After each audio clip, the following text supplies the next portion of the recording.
অন্যথা সেই আঁচনিখন তাত ৰূপায়ণ কৰিব নোৱাৰি।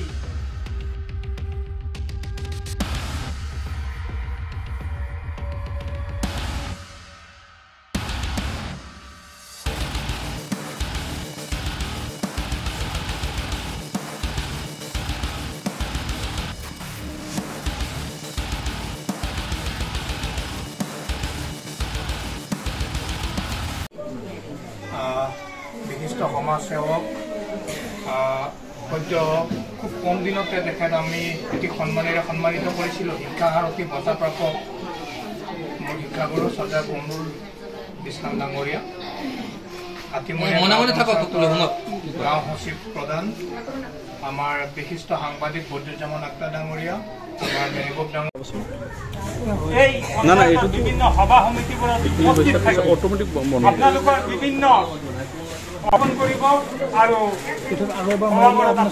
উপস্থিত থাকি এই চৰকাৰী আঁচনিবোৰ আগবঢ়াই নিবৰ কাৰণে মই অনুৰোধ জনাই জন্ম জয়ন্তী উপলক্ষে আজি 2 অক্টোবৰ আৰু এই 2 অক্টোবৰতে এইফালে কেন্দ্ৰীয় আৰু অসম চৰকাৰৰ যিটো নীতি নিৰ্দেশনা সেইমতে আমি স্বচ্ছতা দিৱস পালন কৰিছোঁ। ইয়াৰ লগতে সংগতি ৰাখি আমি এটা প্লেণ্টেশ্যন প্ৰগ্ৰামো কৰিলোঁ 11 বজাত। তাৰপিছত আমাৰ এটা গ্ৰাম সভা হ'ল। গ্ৰাম সভাত আমি মহামানৱ মহাত্মা গান্ধী শ্ৰীচৰণত আমি বন্তি প্ৰজ্বলন কৰিলোঁ। তাৰপিছত তেওঁলোকক শ্ৰদ্ধাঞ্জলি জনালোঁ।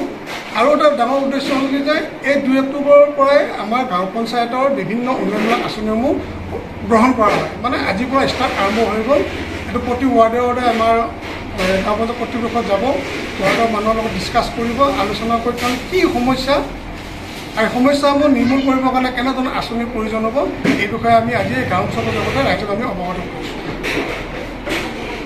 খবৰ মানেই এনি লাইভ 24/7 আৰু এনি লাইভ ডিজিটেল। যিকোনো খবৰৰ বাবে যোগাযোগ কৰক 9387734920 আমাৰ এই নম্বৰত।